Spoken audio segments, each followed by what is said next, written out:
ವಿದ್ಯಾರ್ಥಿಗಳು ಮಾಡಿದ್ದಾರೆ. ಸೊ ಇದರಲ್ಲಿ ಈಗಾಗಲೇ ಕೆಪಿಎಸ್ಸಿ ಅಂತ ಹೇಳಿದ್ರೆ ಅದೊಂದು ಕರ್ಮಕಾಂಡ. ಜಗತ್ತಿಗೆ ಗೊತ್ತಿರೋ ರೀತಿ ಕೆಪಿಎಸ್ಸಿಯಲ್ಲಿ ದುಡ್ಡಿಲ್ಲದೆ ಯಾವ ಕೆಲಸನೂ ಆಗಲ್ಲ. ತಹಸೀಲ್ದಾರ್ ಇರ್ಬೋದು, ಎಸಿ ಇರ್ಬೋದು, ವೈದ್ಯಾಧಿಕಾರಿ ಇರ್ಬೋದು, ಯಾರೇ ಇದ್ರೂ ಹಣ ಕೊಟ್ಟರೆ ಇಲ್ಲಿ ಪಾಸ್ ಆಗುವಂಥದ್ದು ಪರಿಪಾಠ. ಅದರಿಂದ ಜನ ಕೆಪಿಎಸ್ಸಿ ಮೇಲೆ ನಂಬಿಕೆಯನ್ನು ಕಳ್ಕೊಂಡ್ಬಿಟ್ಟಿದ್ದಾರೆ. ದುಡ್ಡಿದ್ದವ್ರಿಗೆ ಮಾತ್ರ ಪೋಸ್ಟ್, ಹಣ ಇದ್ರೆ ಇಲ್ಲಿ ಹುದ್ದೆ ಸಿಗುತ್ತೆ ಅನ್ನೋದು ಜಗಜ್ಜಾಹೀರಾತು ಆಗ್ಬಿಟ್ಟಿದೆ. ನಂಬಿಕೆ ಕಳ್ಕೊಂಬಿಟ್ಟಿದೆ. ಅದಕ್ಕೋಸ್ಕರ ನಾವು ಇವತ್ತು ಕೆಪಿಎಸ್ಸಿ ಚೇರ್ಮನ್ ಅವರನ್ನ, ಸೆಕ್ರೆಟರಿ ಅವರನ್ನ ಭೇಟಿ ಮಾಡಿ ಒಂದು ಬಾರಿ ಈ ಕೆಪಿಎಸ್ಸಿಯಲ್ಲಿ ನಡೀತಾ ಇರೋ ಕರ್ಮಕಾಂಡ ಒಂದು ಬಾರಿ ತೊಳಿಬೇಕಿದನ್ನ. ಪೆನಾಲ್ ಹಾಕಿ, ವಾಷಿಂಗ್ ಪೌಡರ್ ಹಾಕಿ ತೊಳೆದು ಜನಕ್ಕೆ ನಂಬಿಕೆ ಬರೋವಂಥ ಕೆಪಿಎಸ್ಸಿ ಆಗಬೇಕಿಲ್ಲಿ.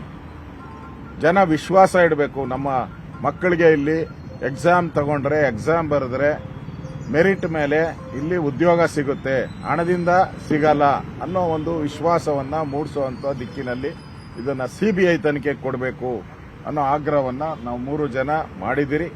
ಅವರು ಅದನ್ನ ಸಾವಧಾನದಿಂದ ಆಲಿಸಿದ್ದಾರೆ. ಮತ್ತೆ ನಾಳೆ ಒಂದು ಸಭೆ ಮಾಡ್ತಾ ಇದ್ದಾರೆ. ಅವ್ರದ್ದು ಕಮಿಟಿದೆಲ್ಲ ಒಂದು ಸಭೆ ಇದೆ.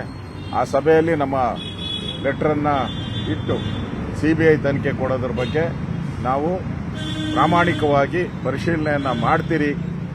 ನಮಗೂ ಬೇಜಾರಾಗಿದೆ.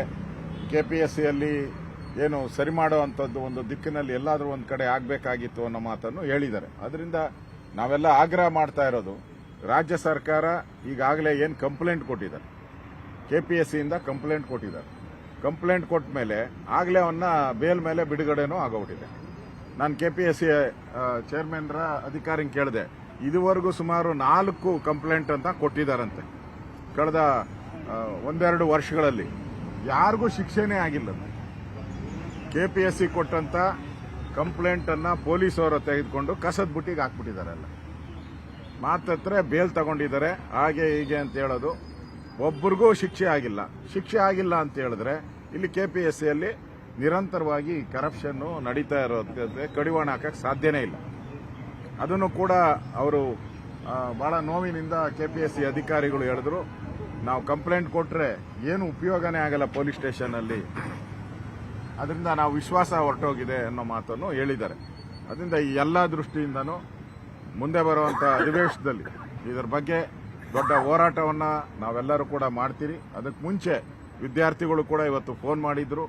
ಹುಬ್ಳಿಯಿಂದ, ಧಾರವಾಡದಿಂದ, ಬೆಂಗಳೂರಿಂದ ನಾವು ಇದನ್ನ ಹೋರಾಟವನ್ನ ನಾವು ಪ್ರಾರಂಭ ಮಾಡ್ತೀರಿ. ಬೆಂಗಳೂರಲ್ಲಿ ಅಥವಾ ಧಾರವಾಡದಲ್ಲಿ ನಾವು ಪ್ರಾರಂಭ ಮಾಡ್ತೀರಿ ಅನ್ನೋ ಸೂಚನೆಯನ್ನು ಕೊಟ್ಟಿದ್ದಾರೆ. ಸರ್ಕಾರ ಇನ್ನಾದರೂ ಎಚ್ಚೆತ್ತುಕೊಂಡು ಕೂಡಲೇ ಇದನ್ನ ಸಿಬಿಐ ತನಿಖೆ ಆಗೋ ರೀತಿ ಸರ್ಕಾರ ಕ್ರಮ ವಹಿಸಬೇಕು. ಇಲ್ಲ ಅಂದ್ರೆ ಇದು ಬೀದಿಯ ಹಾದಿಗಳ ಹೋರಾಟ, ದೊಡ್ಡ ಹೋರಾಟ ಆಗಿ ಸರ್ಕಾರನೇ ಬೀಳುವಂತ ಪರಿಸ್ಥಿತಿ ಬರ್ತೈತೆ. ಅದರಿಂದ ನಾನು ಡಿ.ಕೆ. ಶಿವಕುಮಾರ್ ಅವರು ಅವರೆಲ್ಲದಕ್ಕೂ ಒಂದು ಕೆವಿಯಟ್ ಹಾಕೊಂಡ್ಬಿಡ್ತಾರೆ.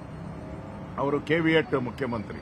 ಈಗಾಗಲೇ ಅವ್ರು ಹೇಳ್ಬಿಟ್ಟಿದ್ದಾರೆ, ಇದು ಯಾರೇ ಪರೀಕ್ಷೆಯಲ್ಲಿ ಅಕ್ರಮ ಆದರೆ, ಅದು ಲೀಕ್ ಆದರೆ, ಪರೀಕ್ಷೆ ಪೇಪರ್, ಕ್ವಶನ್ ಪೇಪರ್ ಲೀಕ್ ಆದರೆ ಎಲ್ಲ ಡಿಸಿಗಳು ಹೊಣೆ ಹೊರಬೇಕಾಗ್ತೈತೆ, ನಾನು ಹೊಣೆ ಹೊರಲ್ಲ ಅಂತ ಹೇಳ್ಬಿಟ್ಟಿದ್ದಾರೆ.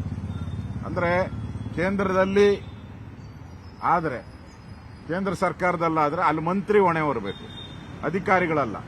ಇಲ್ಲಿ ಕರ್ನಾಟಕದಲ್ಲಾದ್ರೆ ಅಧಿಕಾರಿಗಳು ಹೊಣೆ ಹೊರಬೇಕು, ಮಂತ್ರಿಗಳಲ್ಲ. ಇದು ಈ ಚಾಳಿ, ಕಾಂಗ್ರೆಸ್ ಅವ್ರ ಚಾಳಿ. ಅದರಿಂದ ಇವೆಲ್ಲ ಬಹಳ ದಿನ ನಡೆಯಲ್ಲ. ಈ ಸರ್ಕಾರ ಇಮಿಡಿಯೇಟ್ ಮಾಡಿಲ್ಲ ಅಂದ್ರೆ ಈ ದೊಡ್ಡ ಹೋರಾಟ ಕರ್ನಾಟಕದಲ್ಲೂ ಪ್ರಾರಂಭ ಆಗ್ತೈತೆ. ಆ ಎಚ್ಚರಿಕೆಯನ್ನು ಕೂಡ ಕೊಡ್ತಾ ಇದ್ದೀವಿ.